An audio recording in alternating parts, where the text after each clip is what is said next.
মন পড়া মানে ম্যাজিক নয়, এটা মানুষের ভাষা, চোখ আর দেহভঙ্গি বুঝে নেওয়ার এক ধরনের কৌশল। তুমি কি কখনো ভেবেছো কার মন পড়া কি সত্যি সম্ভব?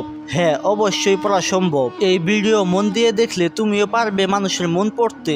মানুষের মনে কি চলতেছে তুমি যদি জানতে চাও, তাহলে তোমাকে 4টা জিনিসের উপর খেয়াল রাখতে হবে: চোখ, দেহভঙ্গি, কণ্ঠস্বর এবং ছোট ছোট অভ্যাসগুলো।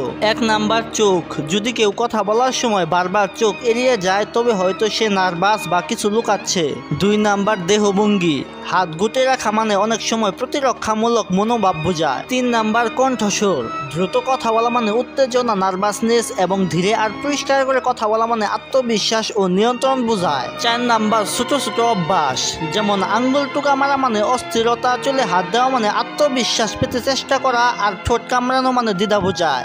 মানুষের মন পড়া মানে জাদু নয়, এটা পর্যবেক্ষণের শিল্প। যত বেশি তুমি খেয়াল করবা, তত বেশি মানুষের মন পড়তে পারবা। তাহলে এখন থেকে চারপাশের মানুষদের নতুন ভাবে দেখো, হয়তো তাদের মন তোমার সামনে খুলে যাবে। ভিডিওটা ভালো লাগলে অবশ্যই লাইক করো এবং সাবস্ক্রাইব করো। আল্লাহ হাফেজ।